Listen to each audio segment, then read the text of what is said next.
The story always begins with a fall. Maybe it is dramatic, like a ship groaning and tipping before gravity finishes the argument. Maybe it is accidental, like a shipping container slipping loose during a storm, or quietly intentional, like an old structure being lowered with cables and paperwork. No matter how it happens, there is a final moment where the object is still ours.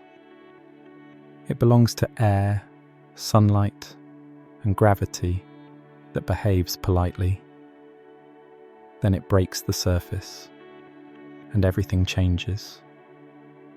The ocean closes over it like a curtain at the end of a play, and the human world is officially no longer in charge.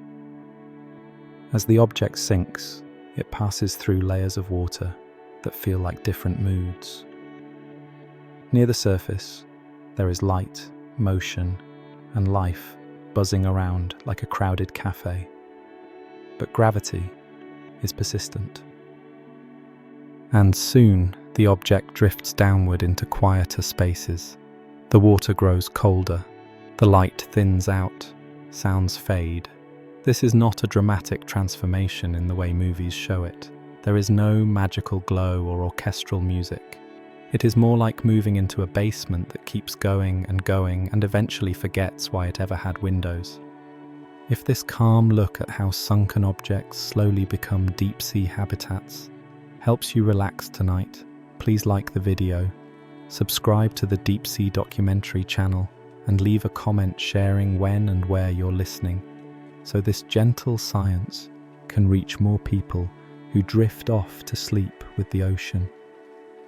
From our perspective, this object is lost. It has failed its purpose. A ship that no longer sails is a disappointment. A machine that stops working is a problem. Humans are very results-oriented like that. The deep sea, however, does not care about original intent. Down there, function is flexible. If something exists and does not immediately explode, the deep sea starts asking an important question. Can I live on this? This is where the idea of habitat begins, though no one down there uses that word. The deep sea is vast, but it is also surprisingly monotonous. Much of the seafloor is soft sediment, stretching endlessly like a muddy parking lot with no lines painted. Hard surfaces are rare, and rarity creates opportunity. So when a solid object arrives, it is not seen as debris. It is seen as structure.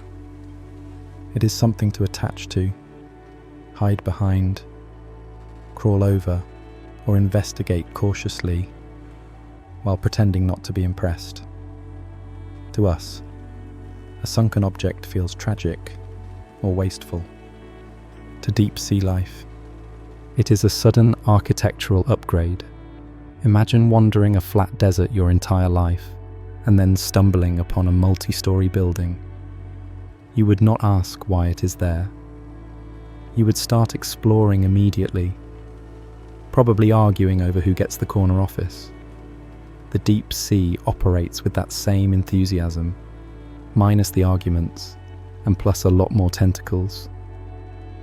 There is also something quietly poetic about the timing. Many objects reach the deep sea long after humans stop paying attention to them. Names fade, ownership dissolves, insurance claims are filed. Meanwhile, far below, the object is just arriving at what will become its longest chapter. In the deep sea, time stretches in strange ways. Things happen slowly, but they last. What seems forgotten up here becomes stable and influential down there. And then there is the darkness. The deep sea is not just dim, it is profoundly dark, the kind of darkness that feels deliberate. Light does not bounce around or linger, it simply gives up. Any object entering this space becomes a silhouette, a shape defined not by what it shows, but by what it blocks. That shape matters. It disrupts currents, creates shadows, and introduces edges where none existed before. In a world built mostly of soft slopes and gentle drifts, sharp angles are exciting.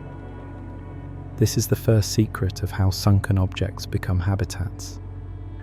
It is not about what the object was. It is about the fact that it is there at all.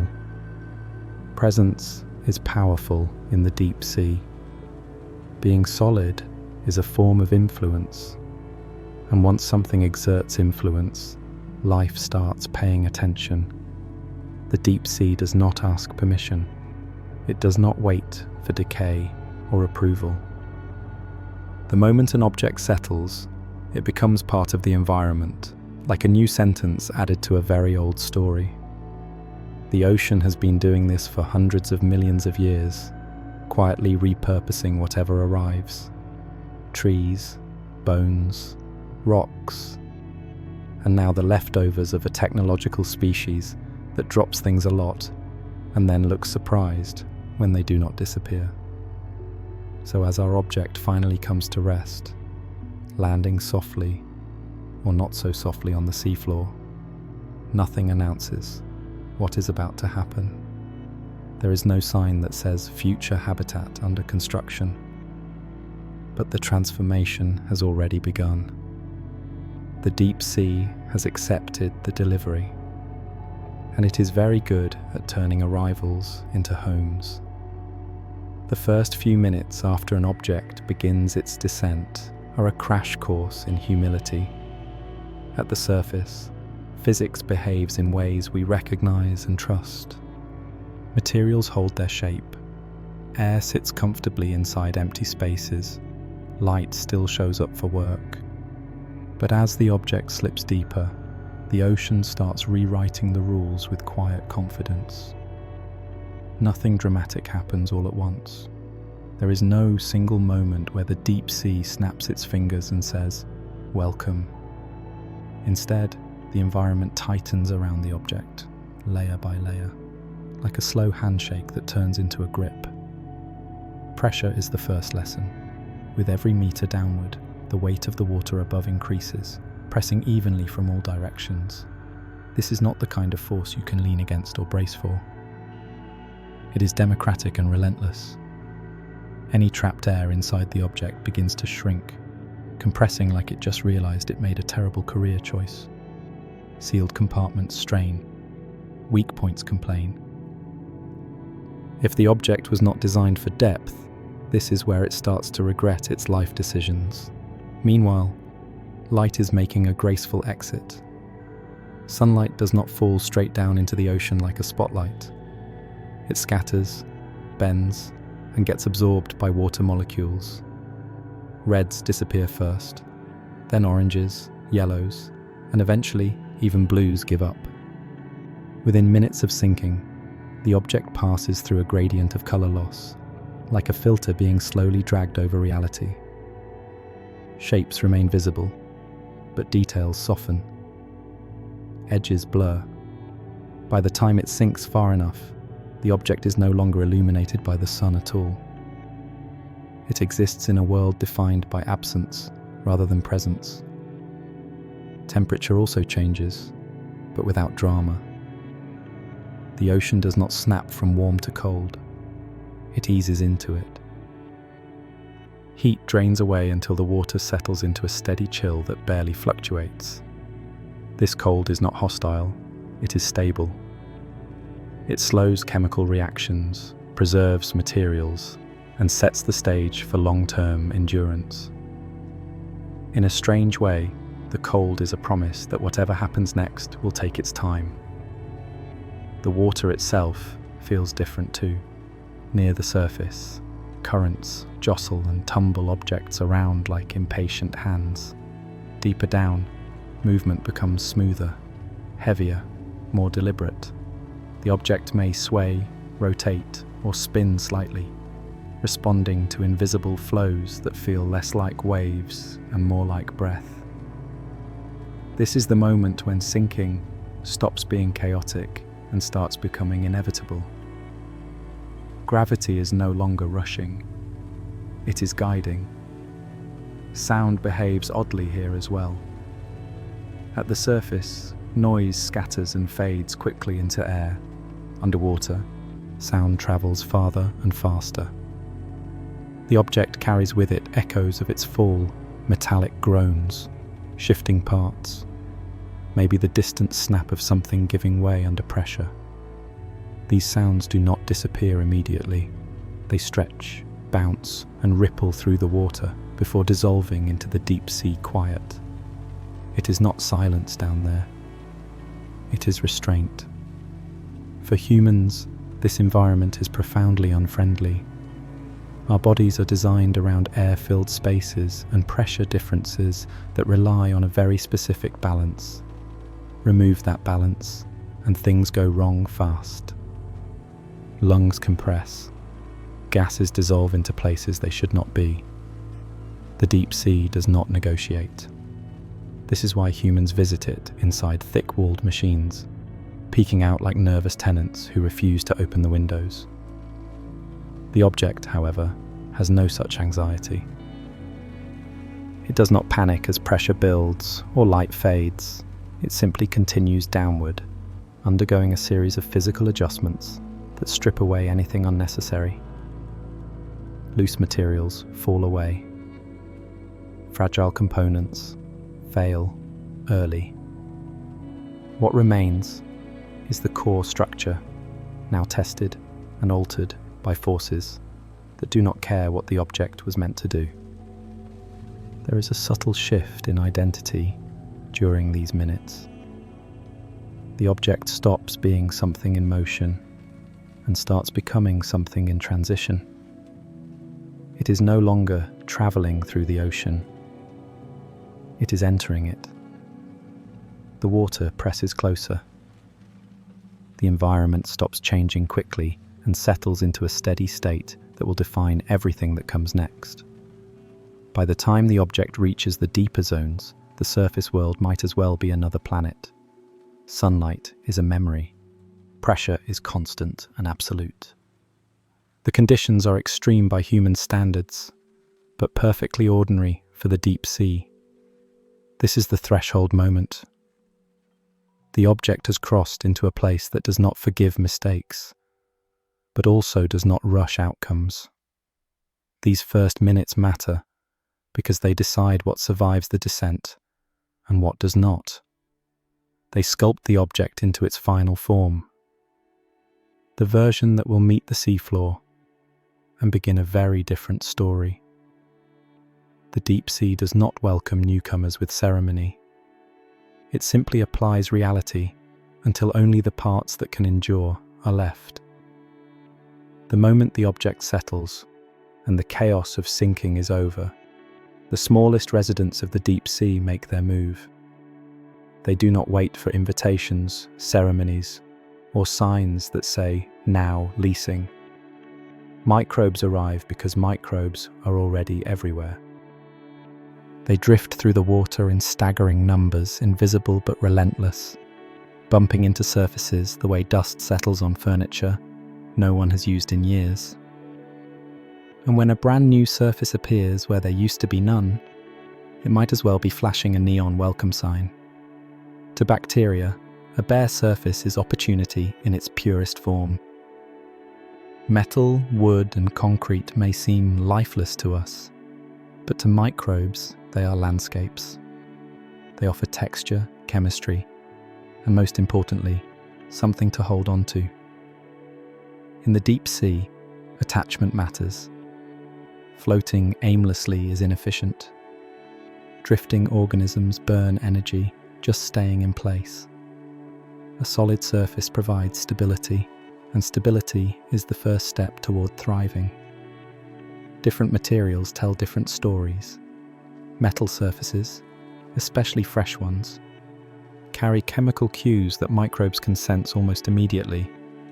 These cues are not messages in the human sense, but gradients and reactions that signal potential energy sources.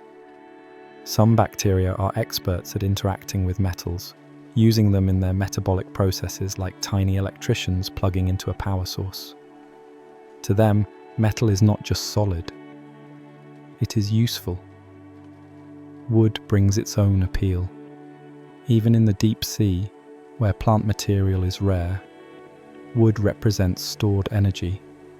It is a package of complex organic compounds that microbes have evolved to break down slowly and efficiently. To a bacterium, a sunken plank is not debris. It is dinner that takes patience. The deep sea rewards patience generously. Concrete sits somewhere in between, a mix of minerals and rough textures that provide both grip and chemical interest. Its porous nature creates microhabitats on a microscopic scale, tiny pits and crevices where bacteria can settle without being swept away by passing currents. To us, concrete looks dull. To microbes, it is a luxury apartment complex with excellent airflow.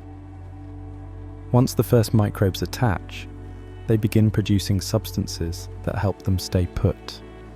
These secretions are sticky, forming a thin coating that binds cells to the surface and to each other. This is not random slime. It is architecture. It allows microbial communities to grow in organized layers, each one benefiting from the presence of the others. Nutrients get trapped. Chemical reactions become localized. The surface stops being bare and starts becoming alive. This process happens quickly, not because microbes are in a hurry, but because time works differently at their scale.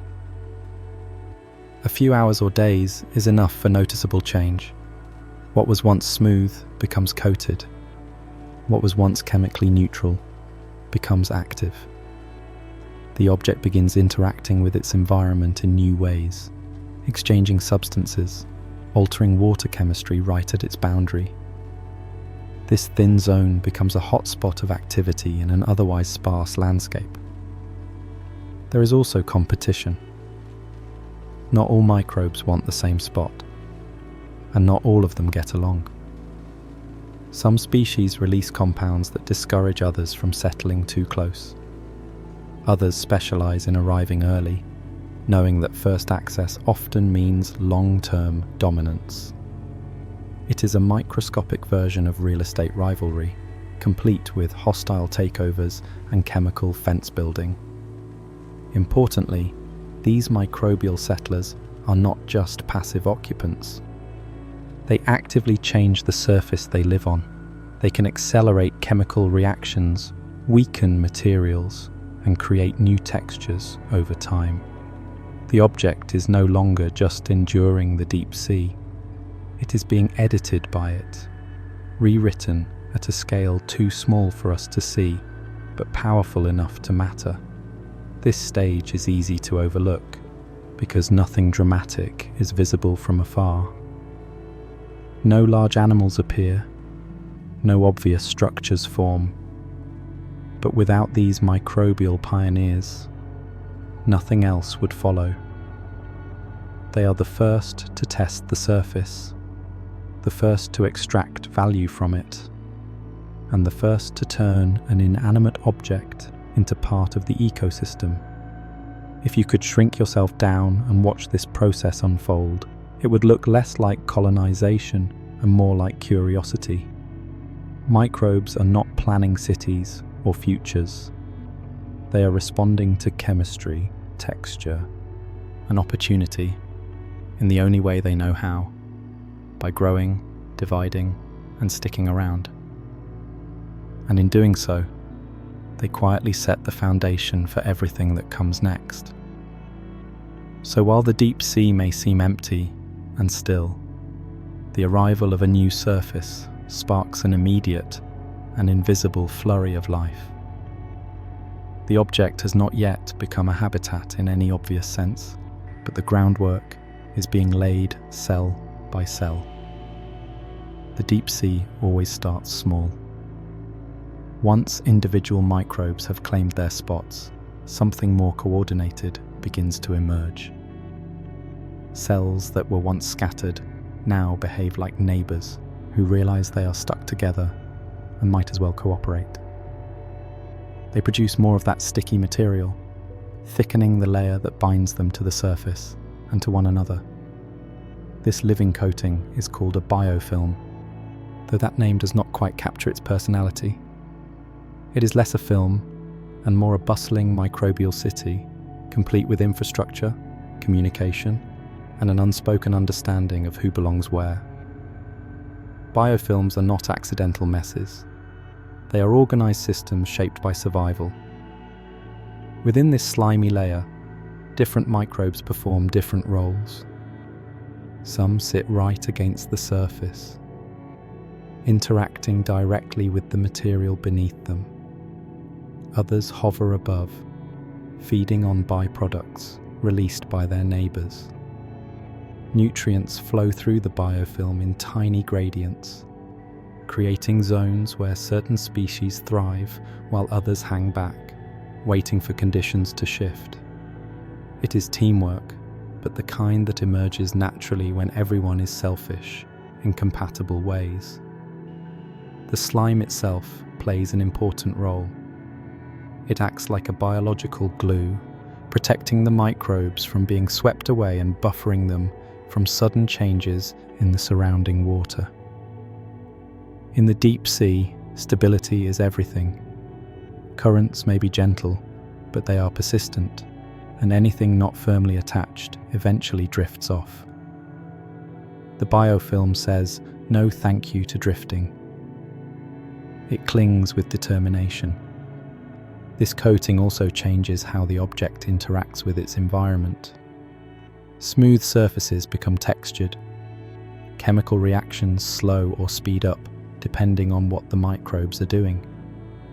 The boundary between object and ocean becomes blurred, turning into a biologically active interface. From the outside, the object now carries a faint, living signature, a sort of microbial accent that says something is happening here. One of the most important things biofilms do is make the surface recognizable to larger organisms. Many deep-sea creatures do not rely on sight alone. They sense chemical cues in the water, subtle signals that indicate food, shelter, or safety. A bare surface sends very little information.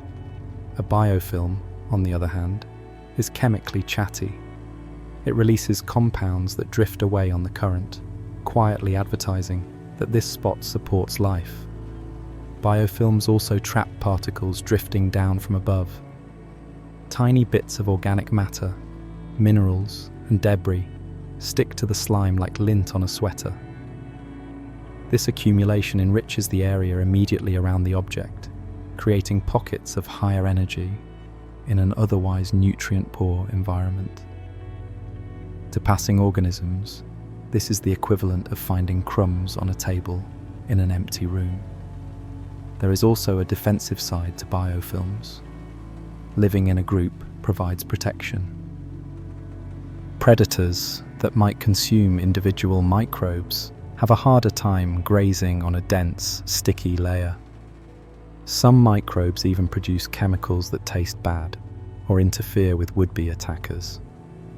It is not aggression, so much as strong discouragement. The biological version of putting up a sign that says not worth it. What makes biofilms especially powerful is their persistence. Once established, they are hard to remove. Even if conditions fluctuate slightly, the community adjusts internally, redistributing roles and resources. This resilience means the surface remains biologically active for long periods, long enough for the next wave of settlers to notice. These settlers are not microbes. They are larger organisms, still small by human standards, but enormous compared to bacteria. Larvae drifting in the deep sea are constantly searching for places to attach, settle, and grow. They cannot afford to choose poorly. A surface without a biofilm is risky, untested, and chemically silent. A surface coated in microbial life signals stability and potential. It says, "Someone has already survived here." In this way, biofilms act like invitations that were never sent intentionally. They do not recruit or advertise in a conscious way. They simply exist, and their existence reshapes the local environment enough to draw attention. The party metaphor fits because by the time anyone notices, it is already happening, and no one can quite remember who started it. By the end of this stage, the object is no longer just occupied. It is hosting. The biofilm has transformed it into a platform that supports more complexity. It has created the conditions for growth, attachment, and interaction at larger scales. Without fanfare or visible change from afar, the deep sea has taken another quiet step toward turning a forgotten object into a living structure. The slime may not be glamorous, but it is essential. In the deep sea, the smallest architects often have the biggest impact, and biofilms are proof that even the most unassuming beginnings can shape entire communities. For many deep-sea invertebrates, the seafloor is an unforgiving place to settle down. Vast stretches are covered in soft sediment that shifts, collapses, and offers very little to hold on to. Burrowing is an option for some, but for creatures that need a firm anchor point, the deep sea can feel like an endless search for solid ground that never quite arrives. So, that is why the appearance of a hard surface is such a big deal. It is not just convenient, it is transformative. Worms are often among the first larger animals to take advantage of this opportunity. Some extend delicate tubes from the surface, building protective homes that rise just enough to catch passing nutrients. These tubes are carefully constructed, reinforced by secretions that harden in the cold water. The worms do not wander far. Once attached, they commit. In the deep sea, finding a reliable surface is like winning a long, exhausting lottery where the prize is not wealth, but stability. Barnacles, despite their unassuming appearance, are masters of attachment. They begin life as free-floating larvae, drifting until they encounter a surface that feels right. When they do, they make a permanent decision. They glue themselves down with a substance so strong that even engineers study it with envy. On a sunken object, barnacles arrange themselves in tight clusters, maximizing space and access to flowing water. They may look passive, but they are active feeders, extending feathery limbs to capture tiny particles from the current like underwater nets. Anemones add a different kind of presence. Their soft bodies and waving tentacles introduce movement and color into an environment that often feels frozen in time. Anchored firmly to the surface, they use their tentacles to capture prey drifting by, responding to chemical cues and vibrations with slow precision. In the deep sea, patience is a strategy, and anemones are exceptionally patient. What unites these invertebrates is their reliance on attachment. Hard surfaces allow them to rise above the sediment, placing themselves directly in the path of passing water. This matters because water movement delivers food. The seafloor itself is often nutritionally sparse, but water flowing just above it carries particles and organisms that can be captured efficiently by those positioned correctly. A solid surface is not just a home, it is a feeding advantage. These invertebrates also change the physical character of the object they settle on. Tubes, shells, and soft bodies add layers of complexity, creating crevices, overhangs, and sheltered pockets. What was once a simple surface becomes a three-dimensional structure, offering even more opportunities for occupation. Small organisms find refuge among barnacle clusters. Tiny predators patrol the edges of worm tubes. The object begins to feel crowded in the best possible way. Competition does exist, but it is often subtle. Space is valuable, and once claimed, it is rarely surrendered. Some invertebrates grow in ways that edge out neighbours, slowly claiming more territory. Others adapt by fitting into smaller gaps, exploiting niches that larger species cannot use. The result is a patchwork community shaped by both cooperation and quiet rivalry. There is also a rhythm to this settlement. Not all invertebrates arrive at once. Different species have different life cycles and dispersal patterns, meaning the surface is continually being discovered by new arrivals over time. Each one adds to the structure, building on what came before rather than replacing it. This layered growth gives the habitat a sense of history, with older residents forming the foundation for newer ones. From a distance, these invertebrates might seem insignificant, but up close they are doing serious ecological work. They filter water, recycle nutrients, and create habitat for others simply by existing where they do. Their presence signals that the object has crossed an important threshold. It is no longer just coated in life, it is supporting it in visible, tangible ways. The sofa metaphor fits because comfort in the deep sea is relative. A hard surface does not make life easy, but it makes it possible. For invertebrates adapted to cling, anchor, and wait, stumbling upon a solid structure in a sea of mud is like finding furniture where none should exist. You sit down, you stay a while, and before long, others notice and join you. By the end of this stage, the sunken object has become something recognizable as habitat. It hosts organisms that are not just passing through, but actively living their lives there. The deep sea has taken another step toward turning an accident or artifact into a functioning community, all because a few creatures found something solid to hold on to and refused to let go. When a large structure like a shipwreck settles onto the seafloor, it does something subtle but powerful. It interrupts the ocean's routine. Water in the deep sea usually moves in broad, predictable patterns, sliding over the bottom with little resistance. A shipwreck, with its walls, corridors, masts, and collapsed sections, is anything but predictable.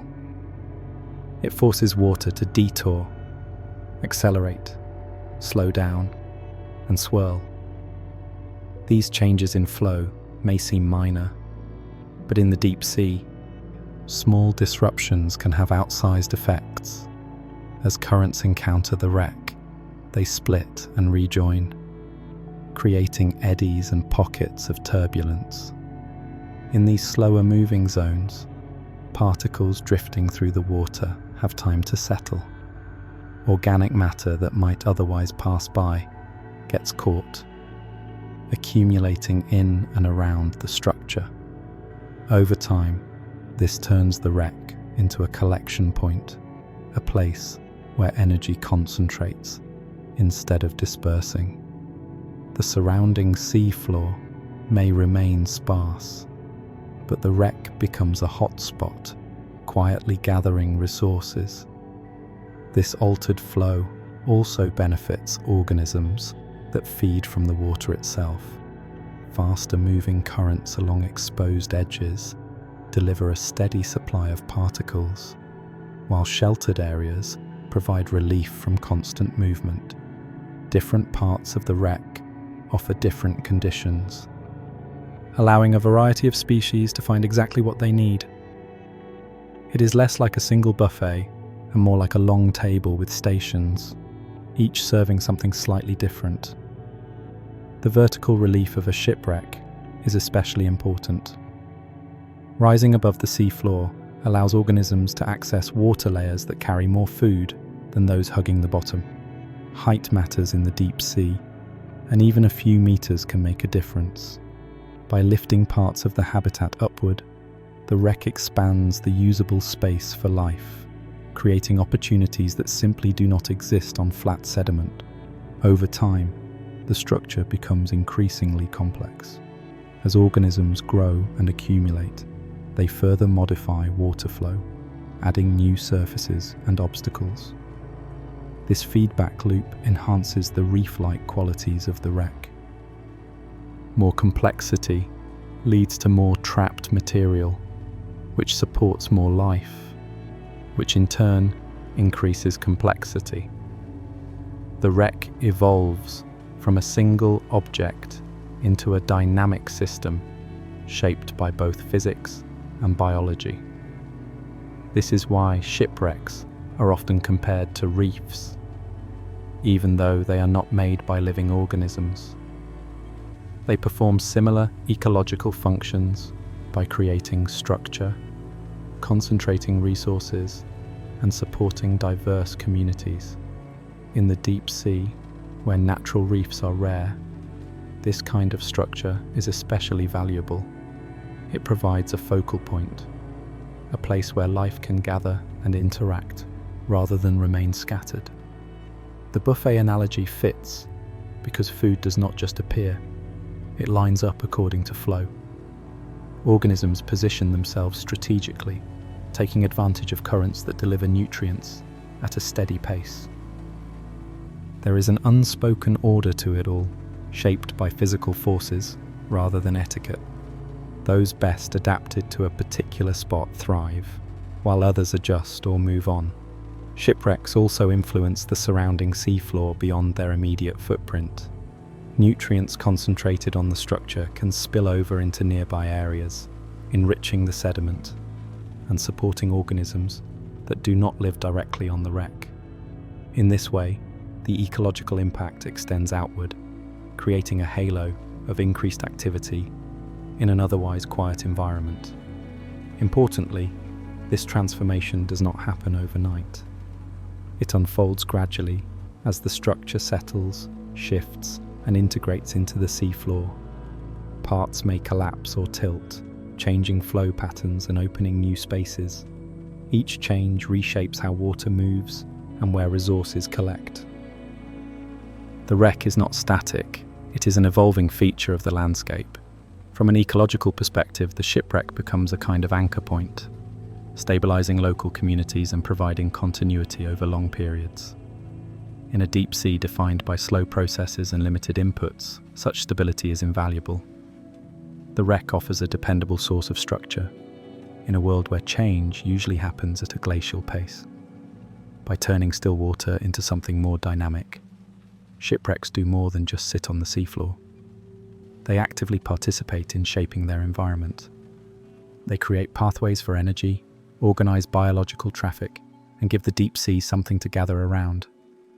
The ocean may not have planned these reefs, but it uses them efficiently, transforming steel and wood into a functioning part of its living architecture. Once fish enter the picture, the sunken wreck stops, feeling like a quiet structure, and starts feeling like a neighborhood. Fish are mobile, alert, and constantly making decisions about where to go and how to survive. In the deep sea, open water can be risky. There is nowhere to hide, and silhouettes stand out against even the faintest background light. A wreck changes that equation instantly. It breaks up outlines, creates shadows, and offers spaces where a fish can exist without being immediately noticed. For smaller fish, the wreck is primarily about safety. Cavities, overhangs, and narrow passages provide refuge from predators that are too large to squeeze through. These fish learn the layout of the structure, memorizing escape routes the way city dwellers memorize alleyways. When threatened, they do not flee blindly. They dart with purpose, vanishing into spaces that turn pursuit into a frustrating puzzle. Larger predatory fish see the same structure very differently. To them, the wreck is not just shelter, it is strategy. Predators position themselves near choke points, corners, or areas where water flow naturally guides prey. They wait, conserving energy, blending into the background as much as possible. In the deep sea, Patience is a hunting tool, and wrecks provide the perfect stage for ambush. A sudden burst of motion from behind a beam or doorway can mean the difference between a meal and another long wait.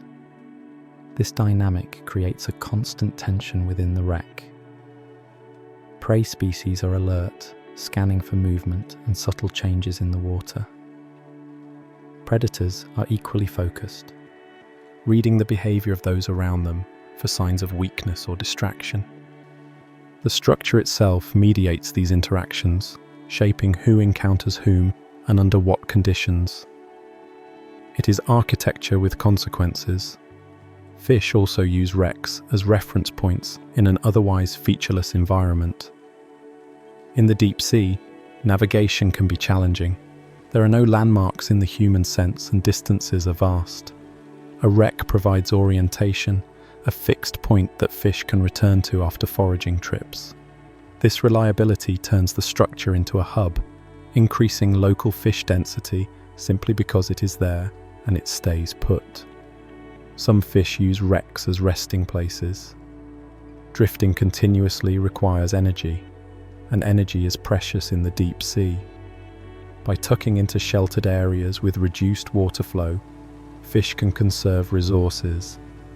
Hovering in place, with minimal effort, these rest zones are often tucked behind larger structural elements, where currents are deflected and the water feels calmer.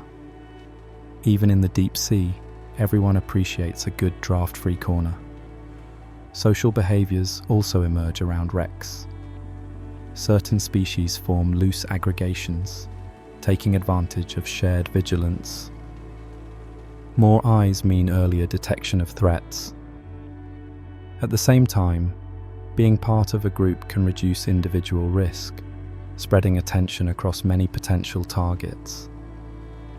The wreck provides the space needed for these gatherings, offering enough room to cluster without becoming cramped. Not all fish are permanent residents. Some pass through, using the wreck as a temporary stopover.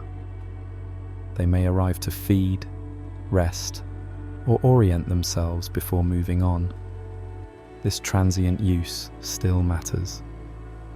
It connects the wreck to the broader ecosystem, allowing energy and nutrients to move through rather than remain isolated. The wreck becomes a node in a larger network of deep-sea life. Interestingly, fish behavior can also influence how other organisms use the wreck. Areas heavily patrolled by predators may see fewer vulnerable species, while safer zones become crowded. This creates internal zoning, with different sections of the structure supporting different communities. Over time, these patterns become surprisingly consistent, shaped by habit, risk, and opportunity. From the outside, a wreck might look still and silent. Inside, it is a place of constant calculation. Every movement is weighed against potential danger and reward. The structure does not dictate behavior, but it frames it, offering options that simply would not exist in open water. In this way, shipwrecks function as more than physical habitats. They influence behavior, shaping how fish hunt, hide, rest, and interact. Good interior design, it turns out, is not about comfort alone. In the deep sea, it is about survival, and a well-placed beam or shadow can be the difference between becoming dinner or living to patrol the wreck another day. When most people hear the word coral, they imagine bright colours, shallow water, and sunlight pouring down in shimmering beams. Deep-sea corals want nothing to do with that image. They live far beyond the reach of sunlight, in cold, dark water where photosynthesis is a foreign concept. Instead of relying on light, these corals are built for patience, feeding on tiny particles and organisms drifting through the water like an endless, slow-motion snowfall. Sunken objects offer deep-sea corals something invaluable, a stable place to attach and grow. These corals begin life as drifting larvae, carried by currents until they encounter a surface that feels suitable. When they settle, they commit for the long term. Growth is slow, sometimes so slow that a year's progress is barely noticeable. But in the deep sea, slow is not a disadvantage. It is a strategy. Unlike their shallow water relatives, deep-sea corals do not host photosynthetic partners. They are entirely self-sufficient predators, extending delicate tentacles to capture passing food. This means they are perfectly comfortable in total darkness. In fact, darkness is their norm. A sunken ship or structure rising into nutrient-rich currents is prime real estate, regardless of how rusty or unglamorous it may look to human eyes. Once attached, corals begin constructing rigid skeletons that add long-term structure to the object. These skeletons grow outward and upward, creating branching forms that reach into the water flow. Over time, these coral frameworks transform flat or angular surfaces into intricate habitats filled with nooks and ledges. Each new branch increases surface area, providing even more attachment points for other organisms. Corals also influence how water moves around the structure. Their branches disrupt flow at a fine scale, creating microcurrents that enhance feeding efficiency. Particles linger just long enough to be captured, while waste is carried away. This delicate balance allows corals to thrive in an environment where energy is limited and mistakes are costly. One of the most striking aspects of deep-sea corals is their longevity. Some colonies can live for centuries, slowly recording environmental conditions in their skeletons as they grow. On a sunken object, this means the coral becomes a kind of living archive, preserving a history of the surrounding ocean long after the object itself has been forgotten by humans. Corals also bring a sense of permanence to the habitat. While other organisms may come and go, coral colonies anchor themselves for the long haul. Their presence signals stability, encouraging other species to settle nearby. Small animals shelter among the branches, finding protection from predators and currents. The coral does not chase them away. It simply exists, and others take advantage. There is an almost ironic contrast in corals growing on human-made objects. Rusting metal and decaying materials might suggest impermanence, yet corals treat them as foundations for lives that will outlast many surface structures. They do not care about the object's history or purpose. They care that it stands still and intersects with flowing water. That is enough. Coral growth also highlights how the deep sea repurposes our leftovers in ways we rarely anticipate. An object discarded or lost becomes part of a biological process that unfolds over decades and centuries. The coral does not hurry. It builds layer by layer, indifferent to human timelines and quietly unimpressed by our engineering. And yes, there is something about deep-sea corals that feels faintly judgmental, though that is entirely our projection. Their slow, deliberate growth on rusting steel serves as a reminder that life adapts, endures, and often thrives in the most unlikely places. While humans worry about corrosion and decay, corals see opportunity and get to work, no sunlight required. By the time a sunken object hosts mature coral colonies, it has crossed into a new phase of existence. It is no longer just a structure that supports life temporarily. It has become part of the deep sea's long-term fabric, stitched into the ecosystem by organisms that measure success not in speed, but in persistence. From a human perspective, corrosion is a problem to be solved or delayed. It represents loss, weakness, and the slow undoing of something that was once strong. In the deep sea, corrosion is not a failure. It is a process, and like most processes down there, it becomes useful. When materials begin to break down, they do not simply vanish. They change form, releasing substances into the surrounding water that become part of the local chemical landscape. Metal objects are especially active participants in this transformation. As they corrode, they release ions and minerals into the water at a steady, often very slow rate. These chemical releases alter conditions right at the surface of the object, creating gradients that organisms can detect and exploit. To certain life forms, these substances are not pollutants or signs of decay. They are resources. Some organisms have evolved metabolic pathways that use metal-related compounds directly in their biological processes. These creatures do not need sunlight or large amounts of organic matter. Instead, they extract energy by facilitating chemical reactions, effectively turning corrosion into fuel. To them, a rusting surface is not falling apart. It is powering a very small, very efficient engine. Concrete and other composite materials behave differently, but are no less influential. As they slowly degrade, they release minerals that subtly shift the surrounding water chemistry. These changes can influence which organisms thrive nearby and which do not.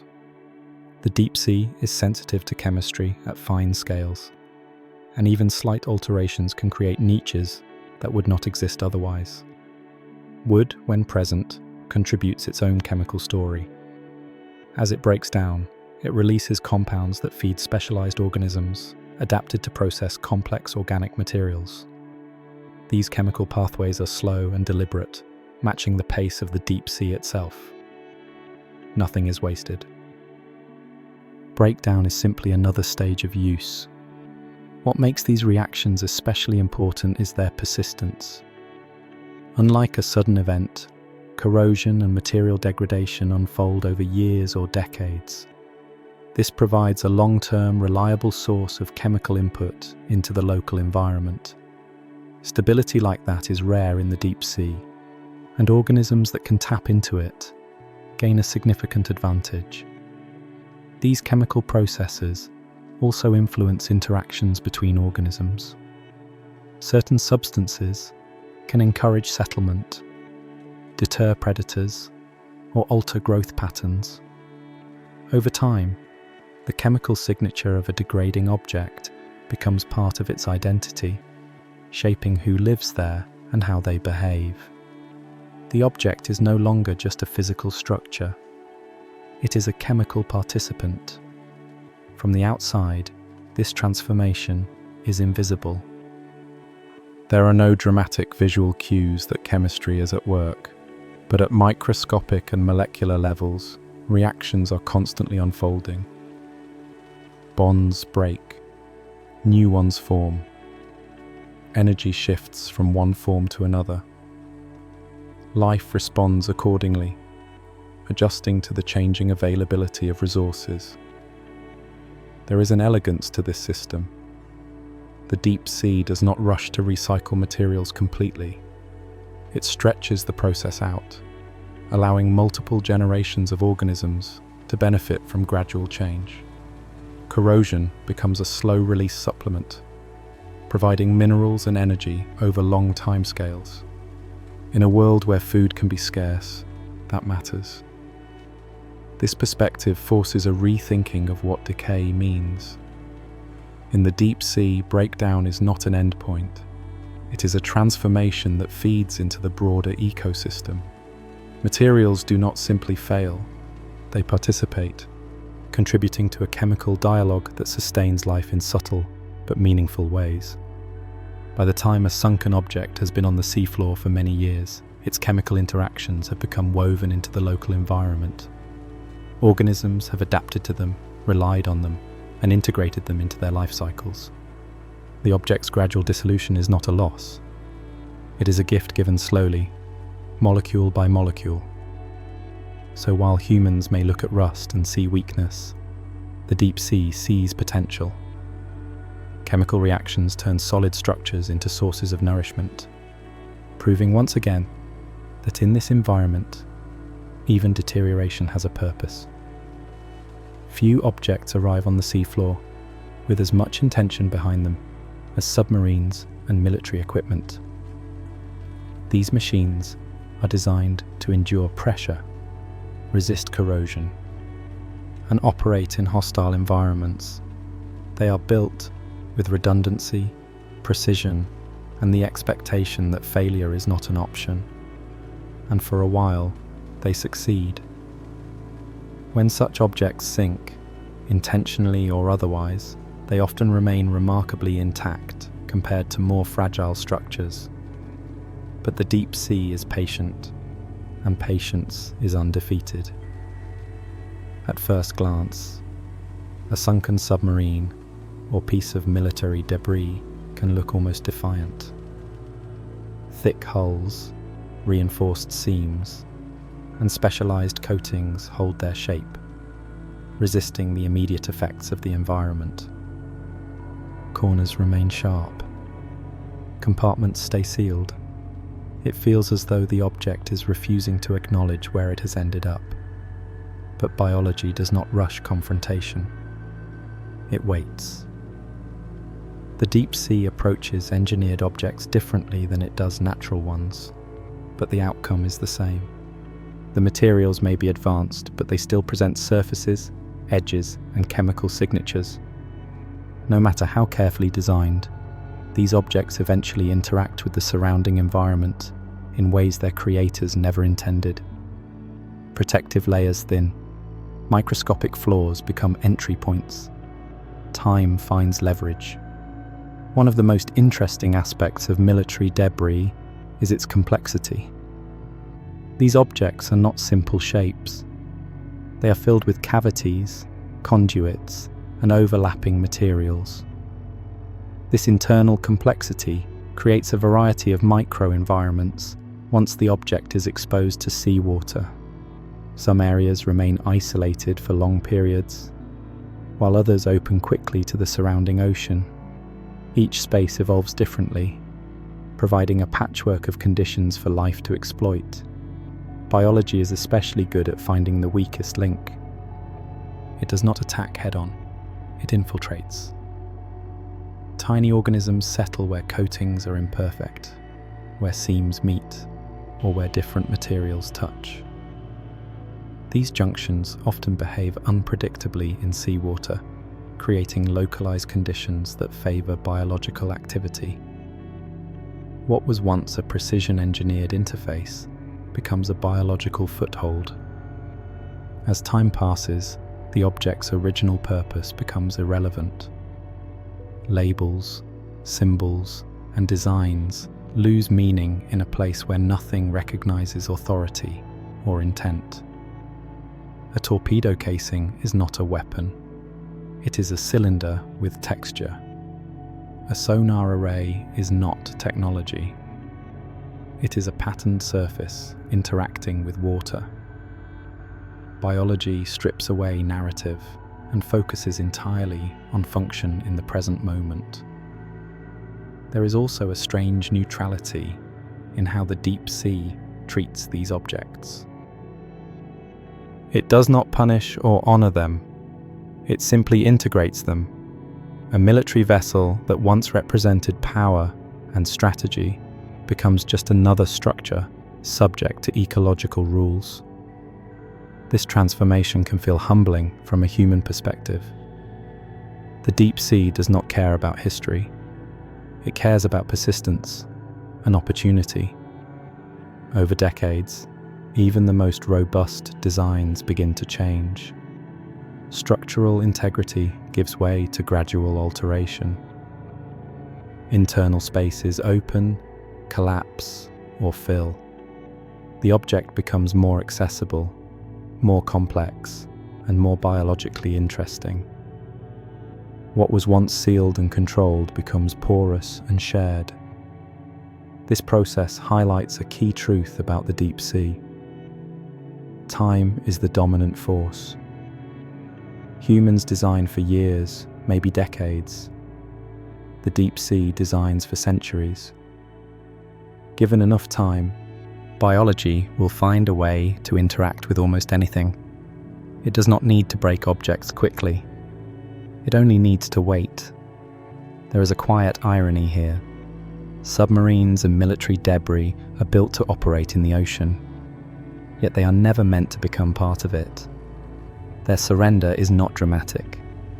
There is no single moment where engineering fails and biology wins. Instead, the handover happens gradually, unnoticed until the transformation is well underway. By the time a highly engineered object is fully integrated into the deep-sea ecosystem, it no longer stands apart. It has become a canvas shaped by forces far older and more persistent than human design. Nature does not need blueprints. It works with what is available, reshaping even the most sophisticated creations into something that serves life rather than intention. Not everything that ends up on the seafloor gets there by accident. Sometimes humans sink structures deliberately, guided by engineering plans, environmental assessments, and a hopeful belief that we know what will happen next. Oil rigs, decommissioned platforms, and purpose-built artificial structures are among the most striking examples. They are lowered carefully, placed intentionally, and then left behind. What follows is less controlled and far more interesting. These structures arrive with scale on their side. Oil rigs, in particular, are massive, towering frameworks that extend vertically through large portions of the water column. When placed on the sea floor, they do not simply become part of the bottom. They create an entire vertical ecosystem, connecting depths that would otherwise remain isolated from one another. This vertical reach is rare in the deep sea, and life responds quickly. Unlike accidental wrecks, intentionally sunk structures are often designed to be stable and long-lasting. Their complexity is built in from the start, with beams, platforms, and open frameworks that create countless attachment points. This complexity invites occupation. Organisms do not have to wait for the structure to degrade to find usable space. The opportunities are immediate. Humans may think of these structures as retired or obsolete, but the deep sea treats them as newly available property. Currents interact with the framework in intricate ways, delivering resources to multiple levels simultaneously. Life settles at different depths along the structure, creating stacked communities that experience distinct conditions while remaining physically connected. It is less like a single habitat and more like a biological high-rise. There is also an unintended generosity in these placements. By sinking a structure on purpose, humans provide a stable feature in an environment where stability is rare. The seafloor does not offer many fixed reference points, and these structures become anchors for ecological organization.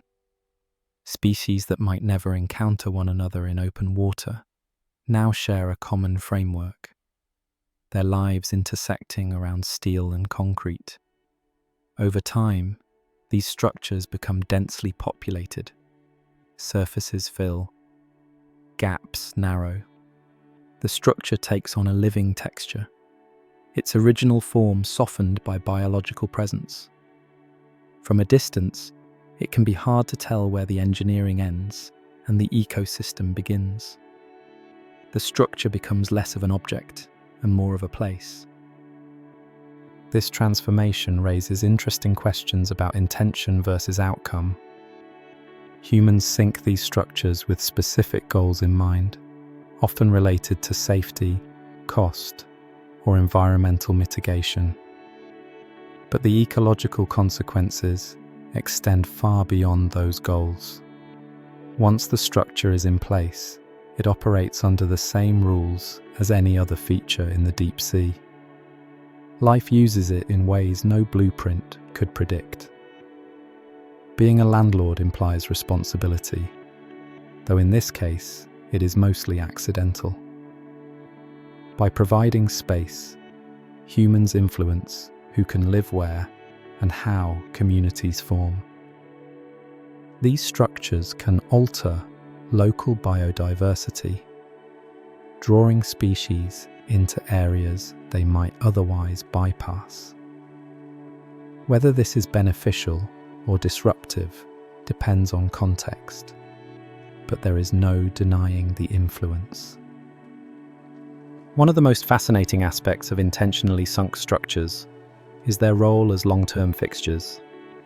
Because they are designed to endure, they can support life for extended periods. Generations of organisms may grow, reproduce, and die on the same framework, their lives intertwined with a structure that was never meant to host them. There is also a strange humility in watching these structures become ecosystems. They represent human industry and ambition, yet they end up serving biological needs in ways that are completely unplanned. The deep sea does not critique the decision to sink them. It simply incorporates them. By the time an oil rig or artificial reef has been on the seafloor for years, it is no longer accurate to describe it as a human structure alone. It has become shared space, co-opted by thousands of species that treat it as home. Humans may have played landlord by accident, but the tenants moved in with enthusiasm, and they are not planning to leave. To understand how the deep sea responds to large sunken objects, it helps to look at an example that has nothing to do with human activity at all. Whale falls occur when a whale dies and its body sinks to the seafloor, delivering an enormous amount of organic material to a place where food is usually scarce. Unlike metal or concrete, a whale fall is made entirely of biological matter, and its arrival triggers a cascade of ecological changes that unfold in distinct phases. When the body first reaches the seafloor, it is a sudden feast. Large scavengers arrive quickly, drawn by chemical cues that spread through the water. They consume soft tissue at a rapid pace, stripping away flesh that would otherwise take years to decompose in colder, deeper water. This initial stage is intense and temporary, a brief period of abundance that stands out in an environment defined by scarcity. As the soft tissue disappears, the whale fall enters a new phase. Smaller organisms take over, feeding on what remains and on the enriched sediment surrounding the bones. The area becomes densely populated, not just on the carcass itself, but in the surrounding seafloor, which has absorbed nutrients released during decomposition. What was once a single object now influences a much larger area. The most remarkable transformation happens when only the bones remain. Whale bones are rich in fats, locked deep within their structure. Specialized organisms have evolved to access this energy, boring into the bone and breaking it down slowly over many years. This process sustains a unique community found almost nowhere else, one that can persist long after the initial excitement has faded. In this way, a whale fall functions as a long-term habitat, not unlike a sunken ship or structure. It provides structure, energy, and stability over extended periods. The difference lies in the source of those resources. Whale falls are powered by stored biological energy, while sunken objects rely on physical structure and chemical interactions. Both, however, demonstrate how the deep sea repurposes arrivals efficiently. Whale falls also highlight the importance of scale. A single whale represents decades of accumulated energy from the surface ocean, delivered in one dramatic event to the deep. This input can support life for years, even decades, in a place where new energy arrives slowly and unpredictably. The deep sea does not waste such gifts. There is something profoundly humbling about this process. Death, which we often think of as an ending, becomes a beginning for countless other lives. The whale's final contribution is not motion or sound, but nourishment and shelter. Its body becomes a foundation for a community that would not exist without it. Comparing whale falls to sunken human objects reveals a shared pattern. In both cases, a large structure arrives in a sparse environment and becomes a focal point for life. The deep sea does not differentiate between natural and artificial in terms of opportunity. It responds to size, stability, and resource availability. Whale falls also remind us that the deep sea has been handling such events long before humans started dropping things into it. This is not a new challenge for the ecosystem. It is a well-practiced response, refined over millions of years. Sunken objects fit into an existing ecological framework that evolved to make use of whatever arrives from above. In the end, whale falls serve as a powerful reminder of the deep sea's ability to transform loss into continuity. Even in the darkest, coldest parts of the ocean, life finds ways to gather, cooperate, and persist. Death does not break the system, it feeds it, turning a single end into many beginnings. Once a sunken object has been claimed by microbes, invertebrates, corals, and fish, something more complex emerges. It stops being a collection of individual organisms and becomes a system.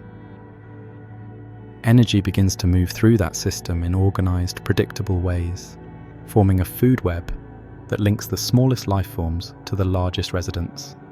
In the deep sea, where energy is scarce and travel is costly, these localized webs are remarkably efficient. At the base of this food web are organisms that can extract energy directly from the environment around the object. These include microbes that use chemical reactions and others that feed on organic particles trapped by the structure. Their job is simple but essential: convert available resources into living tissue. Everything else depends on that conversion. Without it, the object would remain biologically quiet. These microscopic producers and recyclers are consumed by slightly larger organisms. Tiny grazers and filter feeders harvest microbial growth, scraping or filtering it with specialized body parts. They do not need large amounts of food. They need consistency. The surface of the object provides that, offering a reliable source of nourishment that renews itself as long as conditions remain stable. Next come the small predators. These animals feed on the grazers, picking them off surfaces or ambushing them in tight spaces. They are highly adapted to life in confined environments, able to maneuver through narrow gaps and irregular terrain. For them, the object is both hunting ground and refuge, a place where prey is concentrated and escape routes are familiar.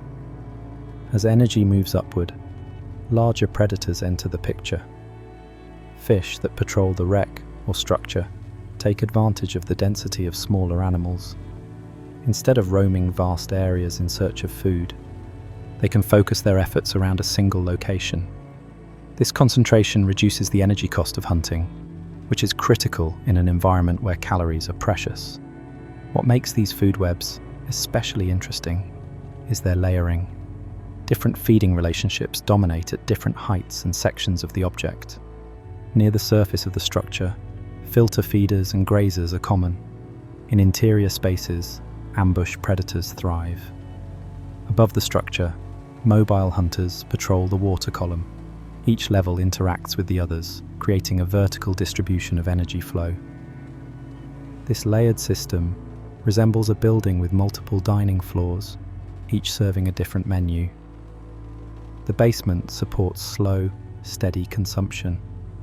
The middle floors host active exchanges between predators and prey. The upper levels cater to transient visitors who drop in, feed, and move on. All of it is connected by the simple fact that the object exists and concentrates life. Waste products also play an important role. Nothing is lost.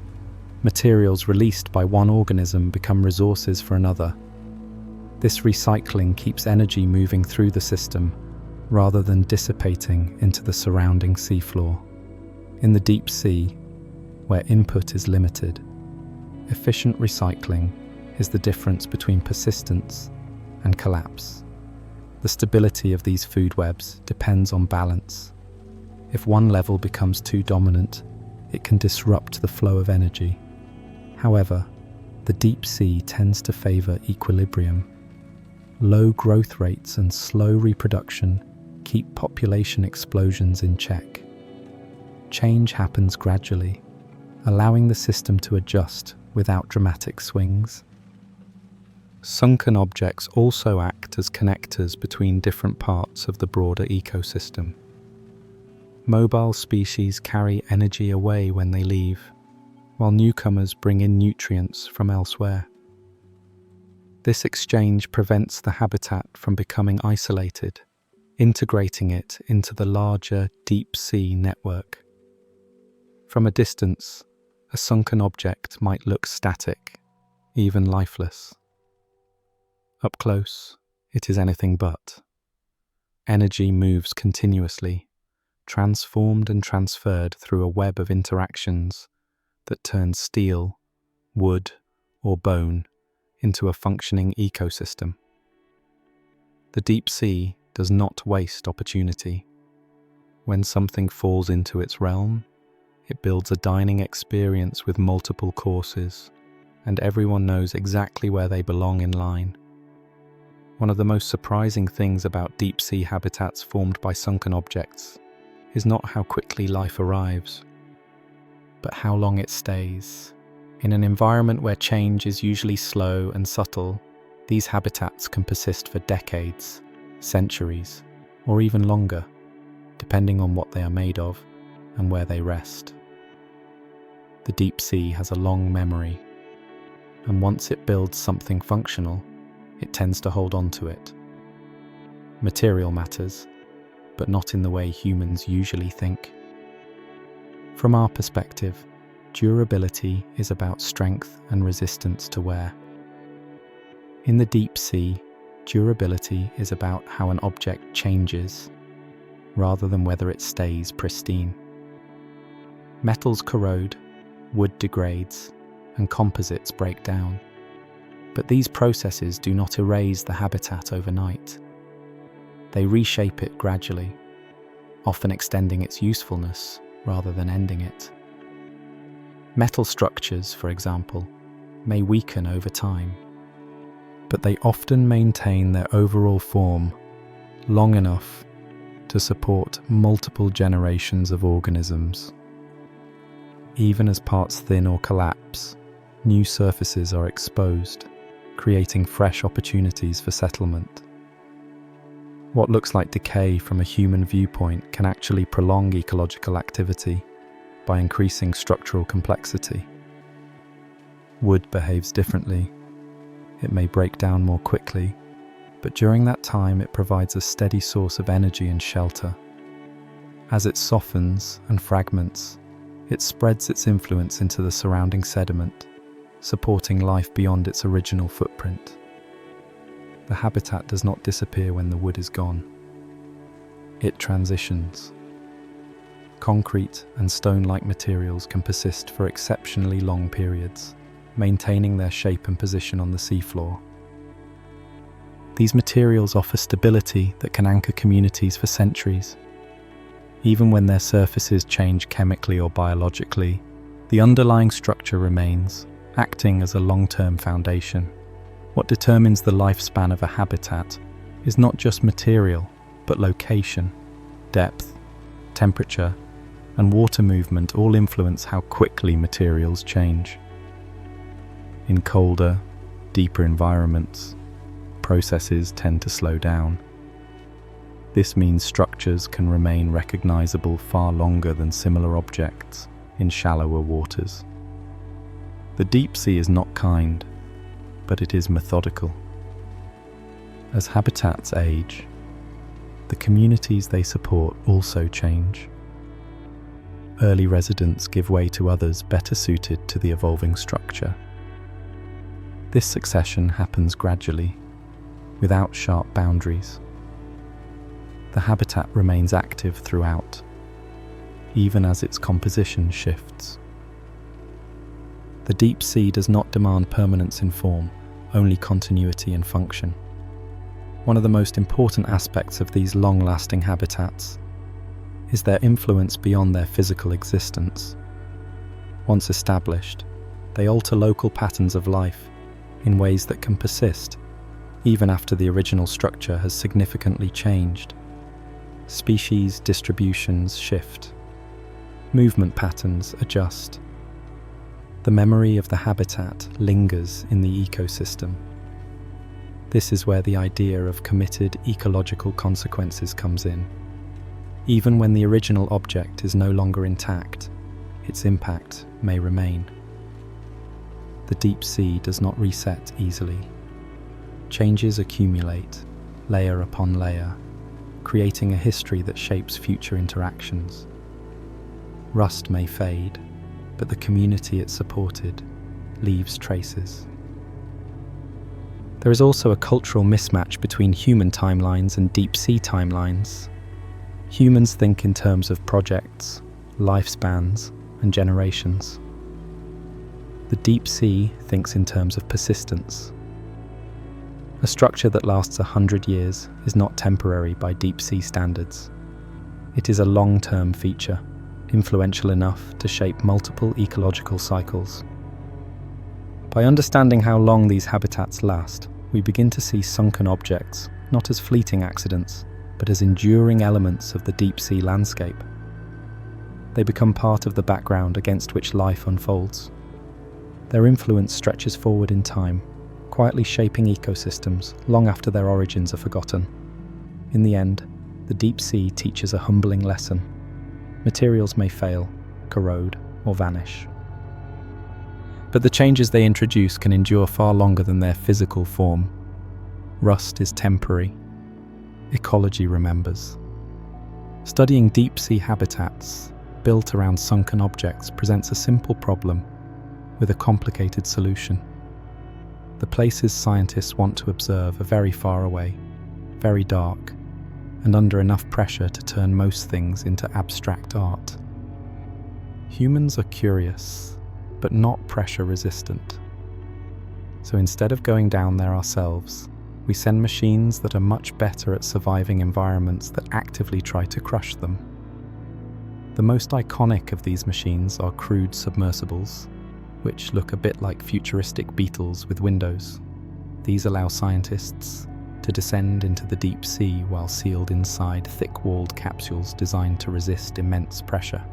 From inside, researchers can directly observe habitats, maneuver carefully, and make decisions in real time. It is an unmatched experience, but also an expensive and limited one. Every dive requires careful planning, ideal conditions, and a lot of trust in engineering. More commonly, scientists rely on remotely operated vehicles, or robots controlled from the surface by long cables. These machines act as the scientists' eyes, hands, and occasionally clumsy elbows. High-definition cameras stream live video back to the ship, allowing researchers to explore sunken habitats in detail. Robotic arms collect samples, measure structures, and gently interact with organisms that have never encountered anything remotely resembling a joystick before. Autonomous underwater vehicles add another layer to this exploration. These robots are programmed before deployment and operate independently, mapping large areas and collecting data over long distances. They are especially useful for surveying habitats without disturbing them. Think of them as the quiet observers, gliding through the deep sea and taking notes without asking questions. Lighting is one of the biggest challenges. The deep sea does not come with ambient light, so scientists bring their own. Powerful lamps illuminate habitats in stark detail, revealing textures, movements, and colors that would otherwise remain invisible. This artificial light is used carefully, as sudden brightness can alter animal behavior. Even robots have to practice good manners down there. Studying these habitats is not just about looking. Scientists collect physical samples to understand what is happening at microscopic and chemical levels. Small pieces of material, sediment, or biological tissue are carefully retrieved and brought back to the surface for analysis. Each sample represents a tiny fragment of a much larger story, one that cannot be fully understood from video alone.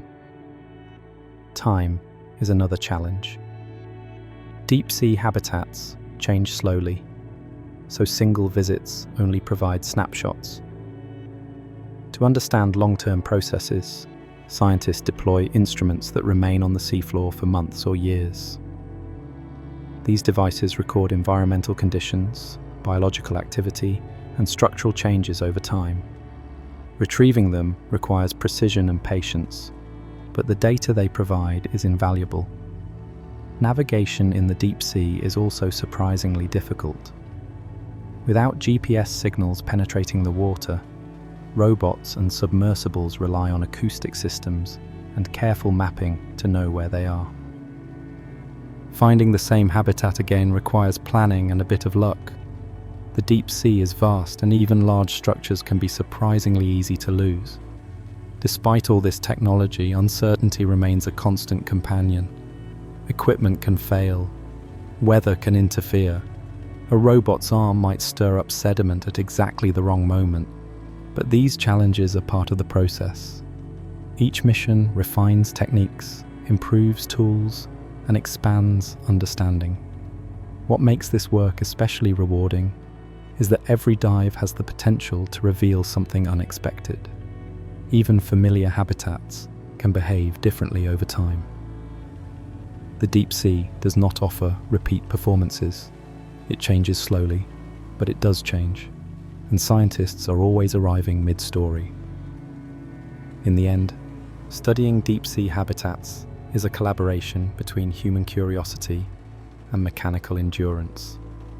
Robots go where we cannot, endure what we cannot, and bring back glimpses of a world that operates on entirely different rules. Physics may discourage human visitors, but it has not stopped us from learning. We just had to bring very good machines and a lot of patience. One of the most thrilling moments in deep-sea science happens when a camera pans slowly across a familiar-looking wreck and then stops. Not because something is obviously dramatic, but because something is unfamiliar. A shape that does not match the guidebook. A movement that does not fit expectations. A living thing quietly existing on a structure humans built, belonging to a species no one has formally described yet. In the deep sea, discovery often arrives without fanfare. Just a soft realization that you are looking at something new. Sunken objects play a unique role in these discoveries because they concentrate life in places scientists can actually find it. The deep sea is vast, and much of its biodiversity remains hidden, simply because it is spread thinly across enormous areas. A wreck gathers organisms together, making it far more likely that cameras and sampling tools will encounter species that would otherwise remain unseen. It is not that these animals only live on wrecks, it is that wrecks make them visible. Many of these newly observed species are specialists, adapted to very specific conditions. Some are small, cryptic, and expertly camouflaged, blending seamlessly into their surroundings. Others are slow-moving or sedentary, content to remain in place for years at a time. In an environment where movement costs energy, staying hidden is a survival strategy, and many deep-sea animals take it very seriously. Wrecks also create combinations of conditions that are rare elsewhere. The mix of hard surfaces, altered water flow, and long-term stability can support species that do not thrive on open sediment.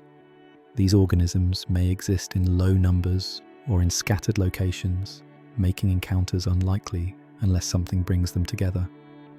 When a wreck does exactly that, it becomes a window into a part of biodiversity that is otherwise nearly impossible to study. Sometimes discoveries happen because wrecks preserve organisms in plain sight. A species might live on natural structures as well, but those structures are difficult to locate or access. A sunken ship with known coordinates and recognizable shape becomes a convenient observation platform. Scientists return to it repeatedly, noticing details that would be missed during a brief pass over an anonymous patch of seafloor. There is also an element of behavioral surprise. Some animals behave differently on wrecks than they do in other environments. They may grow larger, cluster more densely, or occupy positions that make them easier to observe. These differences can reveal aspects of their biology that were previously unknown, prompting questions that lead to formal identification and description. Not all discoveries are dramatic in appearance. Many involve subtle differences in anatomy, coloration, or behavior that only become apparent through careful observation and comparison. A worm that builds a slightly different tube. A coral with an unusual branching pattern. A fish that occupies an unexpected niche. Each of these details can point to a species that has quietly existed for thousands of years without a name. What makes these discoveries especially humbling is how unbothered the animals seem by our surprise. They are not new. They are not rare in the sense of being recent arrivals. They have simply been very good at avoiding attention. The deep sea rewards that kind of discretion. Wrecks, unintentionally, break that invisibility. They bring light, cameras, and repeated visits into places that were previously ignored. In doing so, they reveal how much we still do not know. Each new species found on a wreck is a reminder that exploration is far from complete, even in places we think we understand. There is a quiet irony in the fact that human debris sometimes leads to scientific discovery. Objects built for entirely different purposes end up contributing to knowledge simply by existing in the right place for long enough. The deep sea does not arrange these encounters deliberately, but it allows them, and scientists are quick to take advantage. In the end, wrecks act like accidental stages, illuminating performers who never intended to be seen. The animals revealed there are not showy or dramatic by design. They are survivors, adapted to darkness, distance, and obscurity. That we find them at all is a testament to how much life the deep sea hides, and how willing it is to reveal just enough to keep us curious. It is easy to stand back, look at a sunken object covered in life, and feel a strange sense of relief. Fish swim through it. Corals cling to it. Invertebrates pack its surfaces. At a glance, it looks like success. The ocean seems to have taken our mess and turned it into something functional, but this is where perspective matters, because adaptation is not the same thing as invitation. The deep sea does not vote on what enters it. It receives whatever arrives, whether that arrival is natural, accidental, or deliberate. When life grows on debris, it is responding to altered conditions, not expressing approval. The ocean is extraordinarily good at coping. but coping often hides costs that are easy to miss if we focus only on what is visible. One of the biggest misunderstandings comes from scale. A single sunken object can become a habitat without dramatically altering its surroundings. Multiply that by thousands, and the story changes. Large amounts of debris can reshape seafloor landscapes, redirect animal movement, and concentrate species in unnatural ways. These changes may persist for centuries, long after the original source of the debris has been forgotten. Material type also matters far more than it appears on the surface. Some objects release substances that accumulate gradually in organisms, moving up food webs in ways that are difficult to track. The presence of life does not cancel out these effects. An organism can survive while still being affected, altered, or stressed by its environment. Survival is a low bar in the deep sea. Another issue is displacement. When a new structure appears, it may attract certain species while excluding others. This can shift local biodiversity, favoring organisms that thrive on hard surfaces over those adapted to open sediment.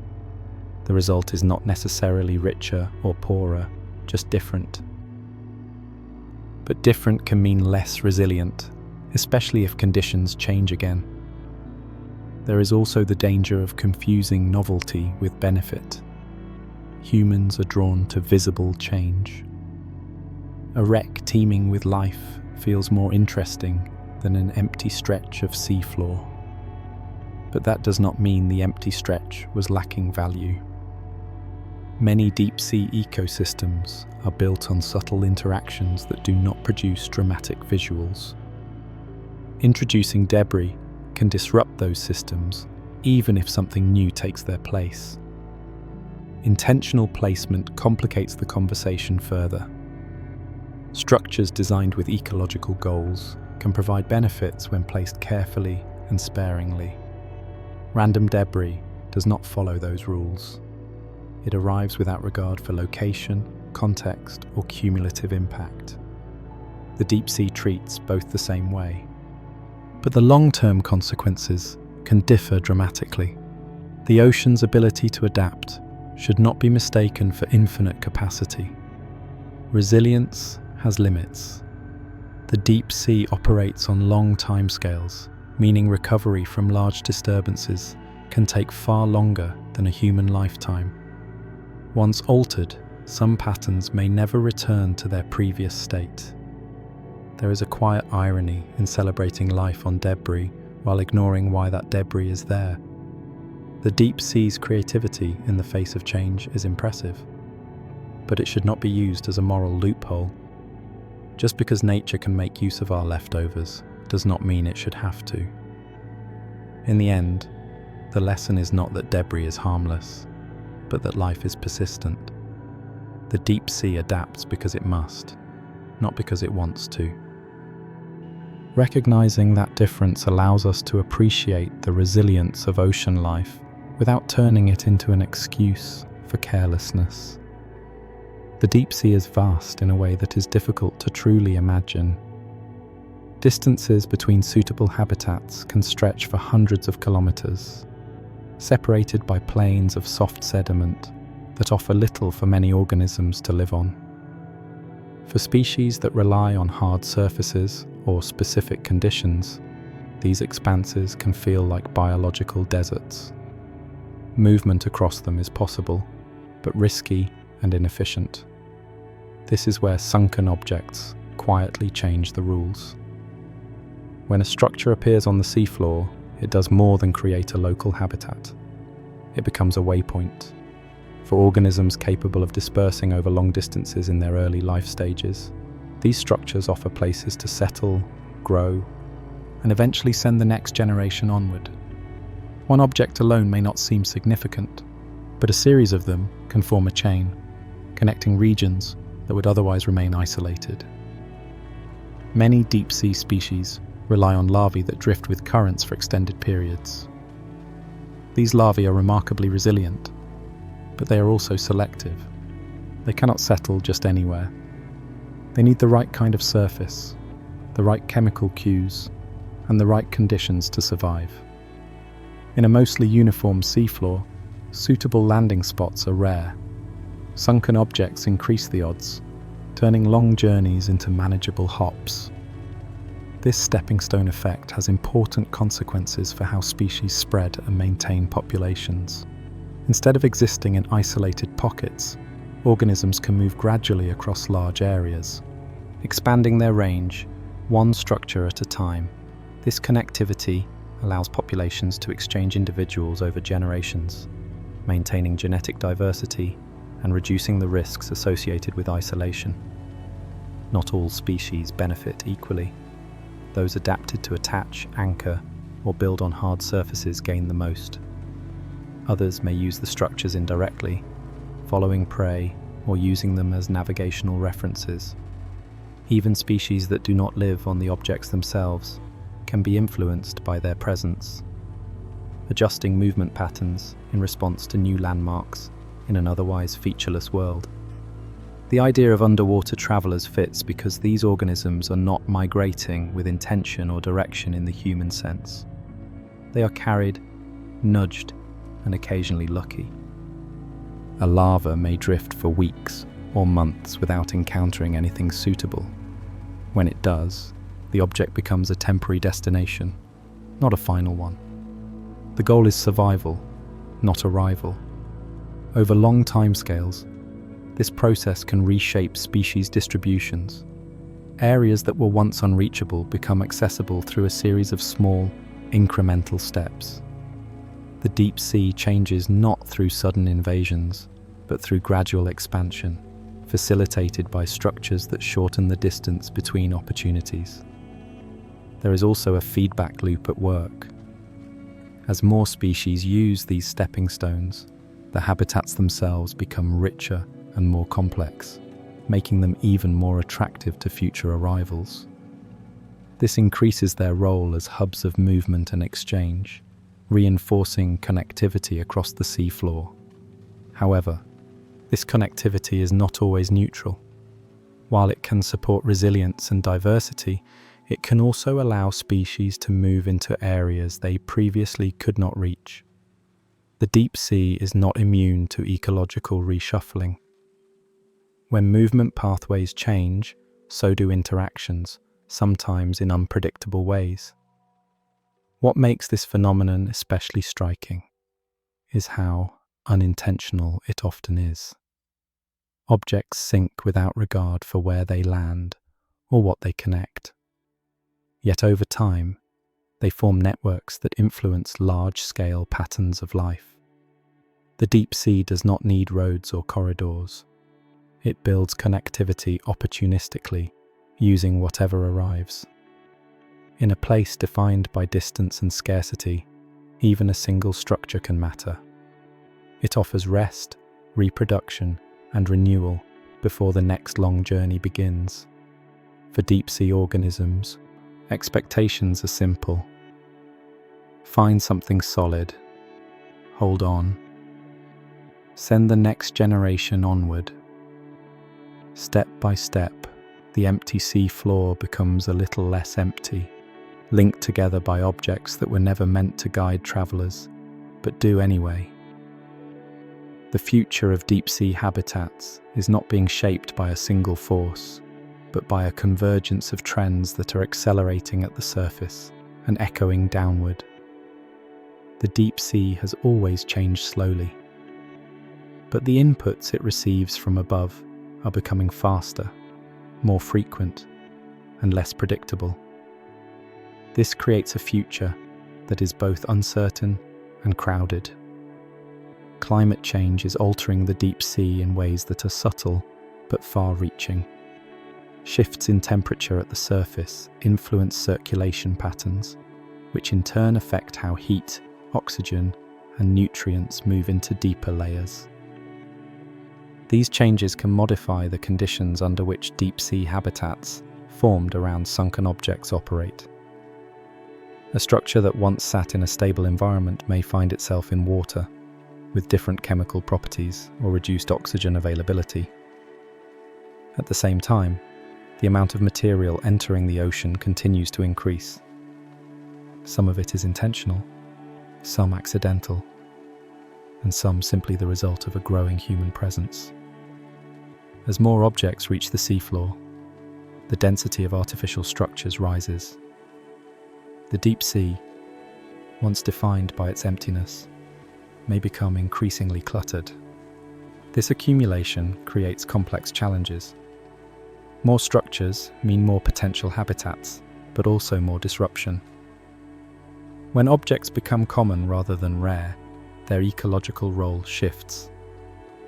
They stop being isolated oases and start behaving like infrastructure, altering large-scale patterns of movement, settlement, and interaction. The deep sea did not evolve with this level of structural input in mind. There is also the question of durability in a changing climate. As conditions shift, the rates at which materials degrade may change as well. Objects may break down faster or differently than expected, altering the timelines of habitat formation and persistence. This adds another layer of uncertainty to predicting ecological outcomes. Future habitats will also be shaped by decisions made deliberately. As awareness grows, there may be efforts to manage what enters the deep sea and how. Thoughtfully designed structures could support research, conservation, or restoration goals if placed carefully.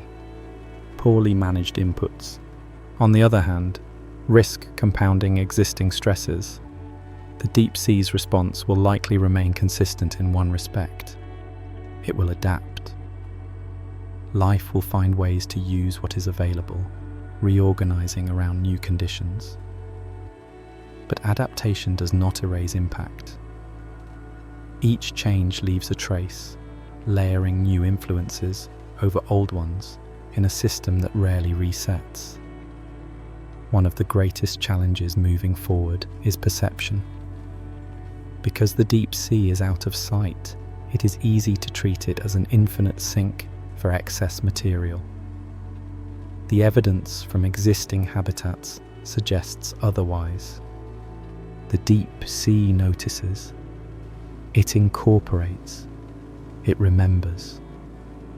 The idea of the deep sea filling with furniture is humorous, but it captures a real concern.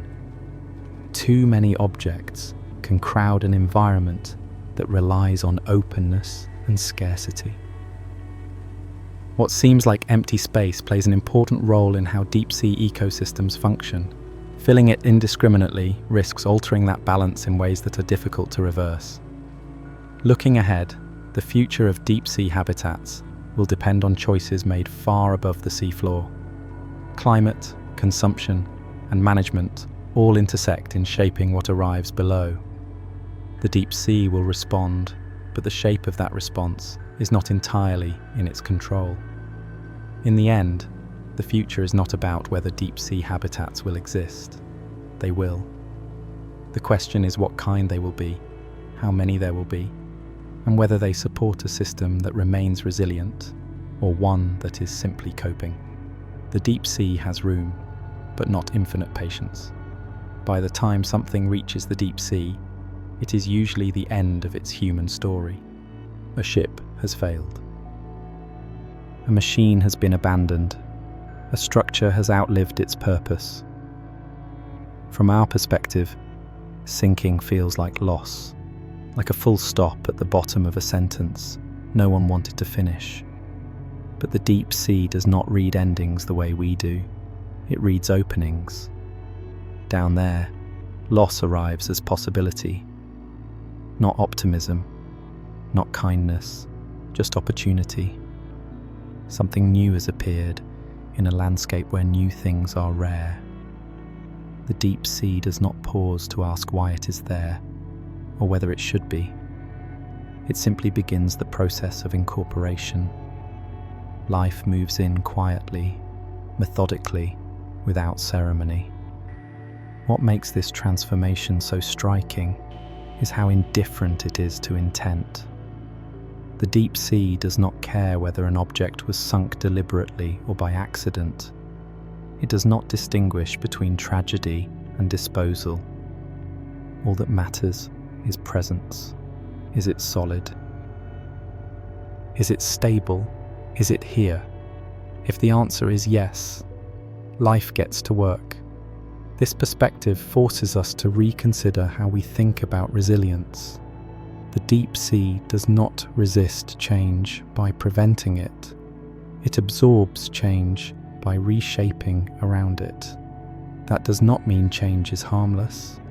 It means it is unavoidable. Survival in the deep sea depends on flexibility, patience, and an almost stubborn willingness to continue. There is something quietly profound in the way darkness simplifies priorities. Without light, speed, or abundance, life focuses on what matters most.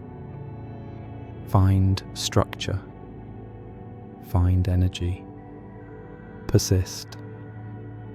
When something falls from above, it becomes part of that equation immediately. No hesitation, no nostalgia for what was there before. This is not a story about redemption. The deep sea is not fixing our mistakes, it is responding to them. Turning loss into opportunity is not an act of forgiveness, it is an act of survival. Life does not moralize, it adapts. At the same time, there is a strange comfort in knowing that nothing truly arrives in the deep sea without consequence. Even the most unintentional object becomes part of something larger. It alters flows, movements, and relationships. It leaves a mark that can last far longer than its original purpose ever did. The darkness plays an important role in this process. Without sunlight, there is no spectacle, no immediate payoff. Everything unfolds slowly, quietly, often unnoticed. The deep sea builds ecosystems the way it builds everything else, with time and persistence. It does not rush because it does not need to. For listeners, this can feel both inspiring and unsettling. Inspiring, because life's ability to find opportunity in the most unlikely places is undeniable. Unsettling, because it reminds us that the planet will continue without our approval, adapting to whatever we leave behind. Perhaps the most important takeaway is humility. The deep sea shows us that our definitions of value, waste, and endings are limited by perspective. What we see as finality, life sees as raw material. What we abandon, ecosystems incorporate. And yet, this is not permission to be careless. Understanding the deep sea's adaptability should deepen responsibility, not erase it. Just because life moves in does not mean impact disappears. It means it becomes complicated, layered, and long-lasting. In the end, the deep sea offers a quiet lesson. In the darkest places on Earth, where pressure is immense and energy is scarce, life does not wait for ideal conditions. It works with what arrives. It builds futures out of leftovers. It sees potential where none was intended. And it does all of this without asking permission, because survival down there has never required it.